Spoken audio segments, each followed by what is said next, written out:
Hello, welcome to youthhockeytraining.com. This is Joe Gary, and on today's show, I want to talk about burnout. Yes, burnout. Who's going to burn out? What kids are going to burn out in this crazy hockey world? It's all around me.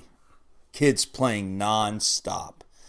I mean, from the age of 5.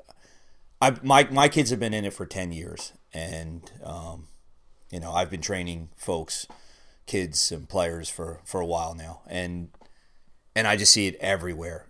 Everybody is playing way too much, and I'm not even discussing what I talked about before about the ADM model and not developing properly. I'm just talking about just living in a rink, just going from tournament to tournament, playing all year, jumping into summer, playing all summer, jumping into fall, playing on special teams while you're playing on your regular team.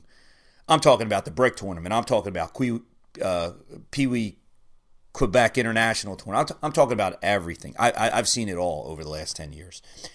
And kids are dropping out like flies. By the time they're 15, 16, 17, they haven't been on a skateboard. They haven't skied. They haven't experienced other things, and they're done. They're ready to make their own decisions. And I can see even some of the kids that I've trained, and some of the kids I'm not training anymore. They've gotten a lot of success, so they're asked to play in everything. Hey, we want you on this special team. We want you on that special team. And at first, a lot of the people that I train, they follow my philosophy: play other sports, become athletic. You don't have to do everything. Do the right things, and they're following it. Then their kid becomes successful, and all of a sudden, they're at everything. They're at every tournament, every weekend. Their kids are traveling like an NHL player at age 7, 8, 9, 10, and it doesn't stop. And I look at the little faces of these children, and a lot of times they have smiles. But a lot of time, they just don't know anything different. They haven't lived a different lifestyle. They haven't taken off a weekend. They haven't just relaxed. So they don't know anything differently, and they're not about to complain. But what's going to happen down the road? Well, I can tell you one thing. They're not going to develop properly because they're playing way too many games. And again, I'm not here to discuss this. I'm just looking to discuss who's going to drop out. Recently, I've been shocked. My youngest son's 14. He's taken off years here and there. We didn't play the Brick. He was asked by every team when he was 10. He stayed home and played with older kids from Canada and relaxed. I can tell you, everyone who played Brick that year, and that's if you don't know, one of the top tournaments, the first, milestone. All the best kids that are 10 years old are playing Brick. Well, all the best kids and who also can afford $7,000. Now, we had already played a tournament, a couple years prior in Canada, and my son. I'm not bragging. He got MVP. This thing, that we had already proved. You don't need to keep doing it. And that week of Brick, he actually played with older kids from Canada, right in our hometown. I saved $7,000. I can tell you this: after everyone got back from Brick, not to say anything, not to be like. It's just unbelievable. People forgot about it right away, and they were on to the next tournament. That's the culture and the mentality a lot of the time is everybody just keeps moving on. Next tournament, next tournament. I know kids in my own rink this year, and they're great little players, and they're probably way ahead of the curve, but they've played 60, 70 tournaments, 70 games, if you can believe, over the summer. They've played tournament after tournament after tournament. They played 7 or 8 tournaments. So maybe not 70 games, but they definitely played 50. 50 games over the summer. You're not going to grow your skills that way. And again, what's going to happen down the road? Who's going to drop out? Well, I'm predicting a lot. And I've even seen it again with my oldest son just turned 17. A lot of his friends and stuff have dropped out. He took 3 years off to ski, trick ski, do other things. He always skated. Just did a lot of different things and is dropping back in at the right time. And has a ton of skill, more than he would have had if he would have played. He would be more known now if he would have just stayed in the mainstream and had done everything everybody else did. But he wouldn't be as skilled. So, but he's absolutely loving it now. Every day he's loving it. But he's done every other things, and my kids have done other things. And that's really my message is do other things. You don't have to be in a rink 24/7. First of all, it's not going to help you improve. You just don't have time to work on your flaws. But it just never ends. It's just way too much. Not even talk about the overuse injuries and not becoming athletic because you're not playing other sports, but just the sheer amount. Kids are living NHL lives as kids. No, they're not getting paid. But they're going from city to city, hotel to hotel, flying here, driving there. It's just a life of hockey. Now, every once in a while, you have a kid that just absolutely loves it. Like, absolutely. And a lot of kids love it. But a lot of kids just really don't know anything different. They've been doing it since day one, and they've been doing it 5 years later.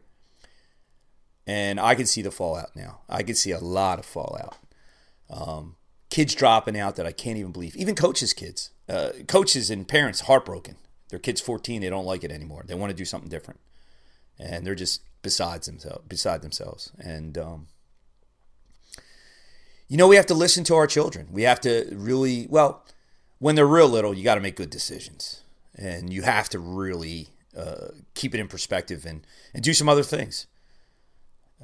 Everybody thinks that they're missing out on something. You don't do this clinic, you don't go to this camp, you don't play in this tournament, your kid's gonna be left behind. It's absolutely not true. Absolutely not true. The best athletes in the world, the best players, they're well-rounded athletes and they have things in perspective. Yes, every once in a while you find someone that only dedicated himself and that's how they made it. And that's the exception to the rule. But this is a subjective sport. Let me tell you something right away. You're picking a sport that's very subjective. There's nothing really to measure. Yes, you can measure the speed of a slap shot, the speed of a guy skating, but that's rarely done. In baseball, it's a team sport, but it's also an individual sport. So you could be on the worst team in the world from day one and still lead the league in hitting, have the strongest arm, be the fastest in the 60-yard dash, and your individual skills will come out. In hockey, it's a total team sport. So you could be buried on a team that you could be phenomenal player, but just nothing ever comes to fruition because the team around you is just really not that great. And I'm not even talking about that, but the point here is that it's a very subjective sport. We're picking a sport that even if you're great, it's a political sport. It's subjective. There's, barring injury or illness, a lot of crazy things can happen. But what I'm seeing is a lot of burnout because my kids are at the age where kids are dropping out like flies or they're dropping back their level of competition because they haven't gotten as skilled as they could be. So they were a AAA player, really not, maybe on the tail end of the roster and played for years and their parents spent $200,000 and all of a sudden they're just not that skilled. And they're not making the teams that they need, and they're getting banged up, and they drop back to a lower level, which is fine if you still love it. Absolutely. But people are not going into it at 7, 8 years old, playing AAA and getting on this endless cycle of game after travel, after tournament, after specialty team, thinking that. But all of a sudden, 15, 16, 17 years old, their children don't want to play or have to drop back to a different level of competition because they never developed the skill that they need to. It's kind of heartbreaking, and you miss out on a lot. And is it necessary? No. That's why I'm giving this message today. Don't set yourself up for burnout. Again, my site is for training. But my site is also to say, listen, you don't have to spend your life in a hockey rink. I can tell you, my kids have taken off more time than anyone. And show me more skilled kids. That's a bold statement, but you're not going to find it. Kids that love it more, maybe my older son doesn't go as hard as he could, and that could be his downfall in the sport that you need speed, endurance, and do that. But skill-wise, it's there. Train correctly, live a normal life. Pick things that are going to make sense. Don't just pick things because you think your kid's going to fall behind. I have to go to this clinic. Oh, Billy's going to this camp. Johnny's going to this, playing in this tournament.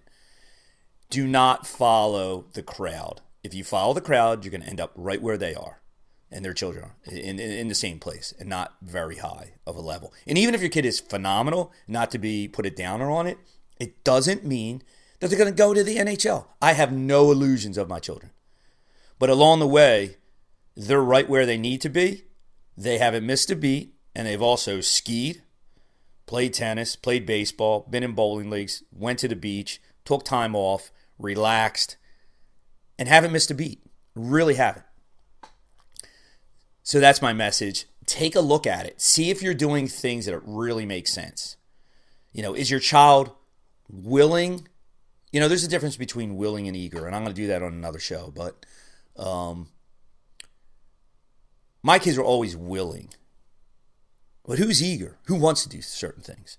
My kids have other interests, so I didn't force them along the way. Let's do this. You got to do this. You got to train here. You got to take your 100 shots. It's just ridiculous. My son did play in the Quebec International Pee Wee Tournament, which probably is the second benchmark. Oh, the best Pee Wees in the world. Okay, well, again, it's very political. And there was 100 kids skating at my son's tryout or whatever. He was already selected. But he didn't even play that year. He didn't even play on the team that year. He's the only kid on his team that didn't play on the team that year.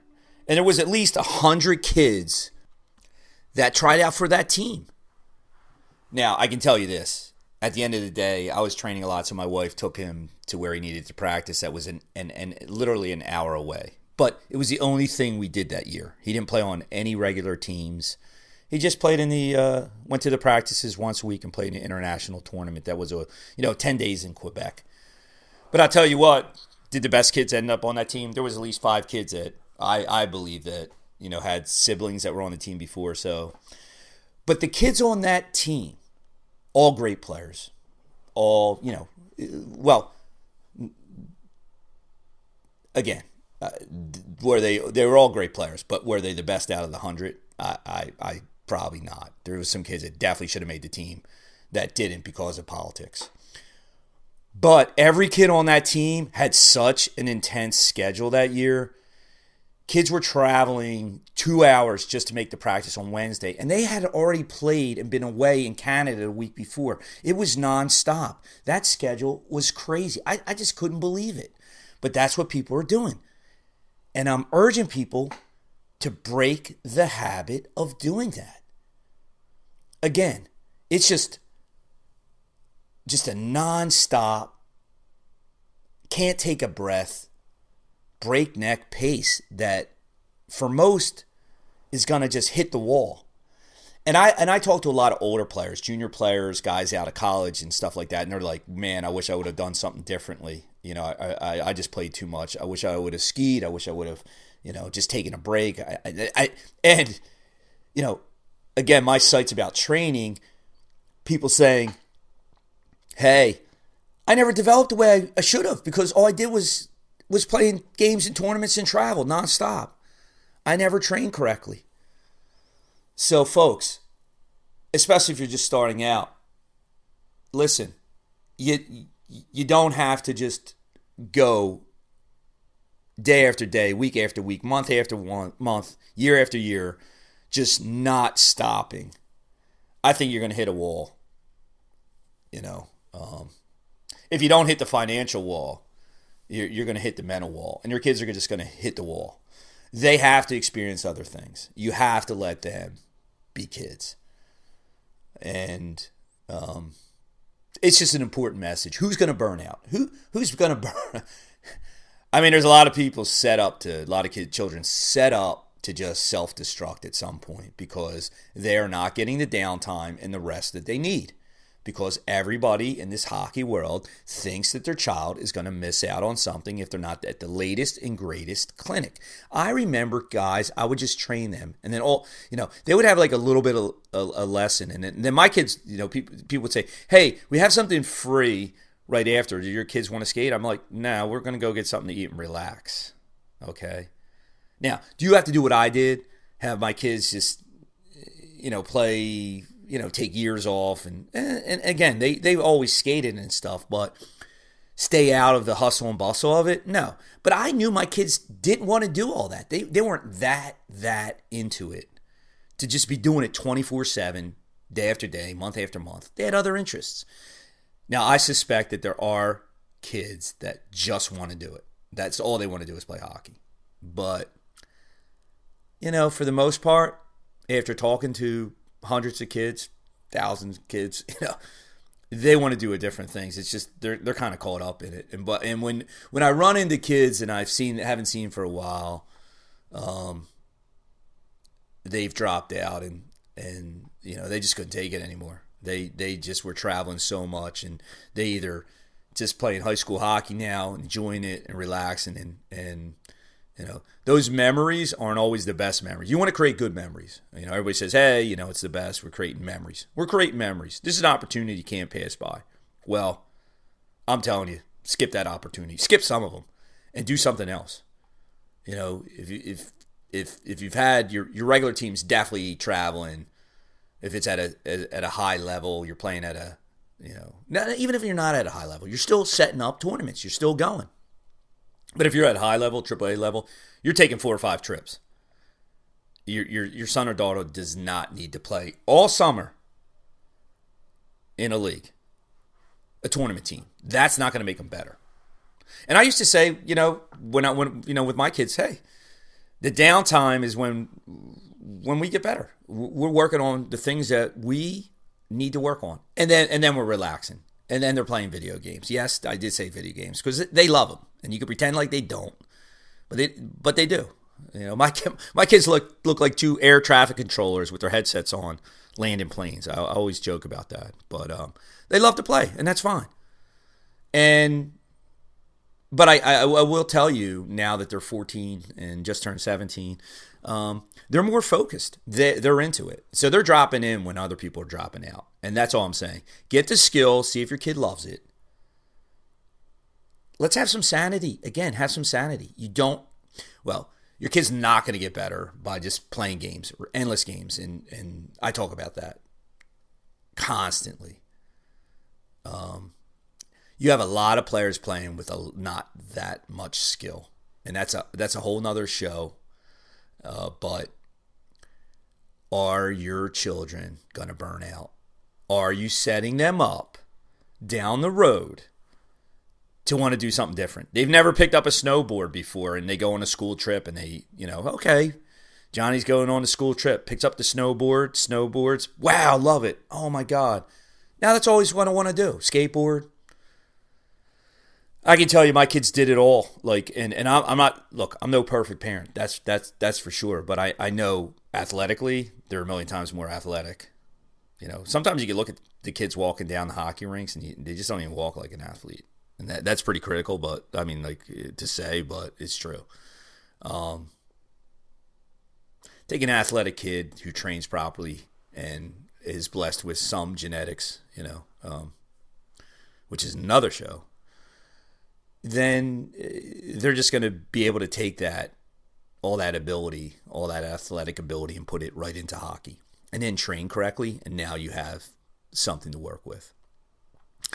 Other than that, you're just, I don't know, that herd mentality. I don't usually use that word, but some of the writers that have been writing, for me, kind of categorize that.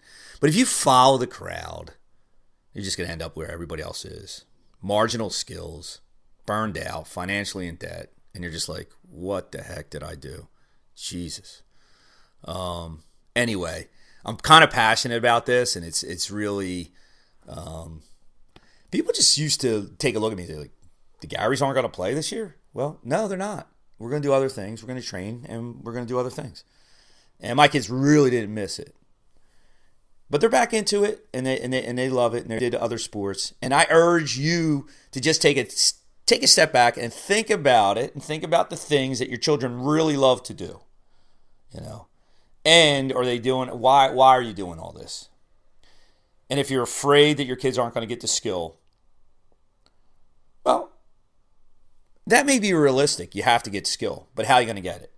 And I can tell you, doing endless camps and clinics and going to tournaments and playing this team and that team is not going to do it.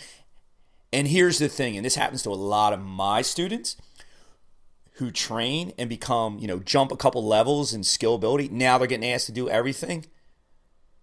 Their parents sometimes can't resist it because they are getting lots of offers to be on special teams. And it's nice. It's nice to be on that team. And I'm not saying not to do it. Do it every once in a while. But you don't have to do it every week. And when you get really good, you're not going to get any better if you don't continue to focus on those things that you need to work on. And it's not going to happen in a game. So, folks, who's going to burn out here? Who's setting themselves up for disaster down the road? Who's going to be miserable and broke at the same time? Hockey is kind of a sport that is an expensive sport. So, maybe finance is not even your thing. Maybe you can afford everything under the sun. And most people in hockey are in a pretty good situation, financially. But, man, it's just not good. It's not good for development. It's just not good for overall just growth. You need some downtime. You need to relax. Everybody needs to take a chill. Again, I am serious about getting good, but that's why I'm so passionate about not doing the wrong things. And if you play day after day, week after week, month after month, year after year, two things are going to happen. Your kid's going to get burned out, and they're just not going to develop properly, and they're not even going to have the skill set. Every once in a while, blue moon, some kid's been there and, constantly played, and maybe his brothers made it, and you have some connections at the college level or whatever, so you get some early offers and stuff. But I'm still saying that, guess what? The kid probably could have been better. I know a lot of kids that are already committing to colleges, and they're younger, but they're not as good as they could have been because they didn't train right, and they just played a million games. But it is political, so you have to be in the mix, and you have to market yourself. But at the end of the day, who's going to drop out? Who's going to be burned out? Who's going to be miserable? Thousands of kids and thousands of families. I'm trying to stop it right here, right now. Make some good decisions on what to do. Relax a little bit, okay? Relax. Don't take the whole summer off, like I said. I'm not into that either. Well, Johnny, he puts the skates down in April and doesn't pick them up back until September. Well, that's goofy too, okay? You can get out and maintain your skills a little bit. Go for an open skate or a stick and puck. You don't need to do that either. But let's keep it in perspective. Let's not do what everybody else is doing. And let's get better and let's enjoy our lives. Okay, this is a more passionate speech and more passionate show. But I truly believe I don't want kids to drop out. I don't want kids to get burned out. I don't want the parents to get burned out. And it's happening. And it's rampant. Let's put a stop to it. Okay, folks, that's the show for today. Again, youthhockeytraining.com. If you have questions, comments, reach out to us. We'll get back to you. All right. Take care. Enjoy the rest of your day.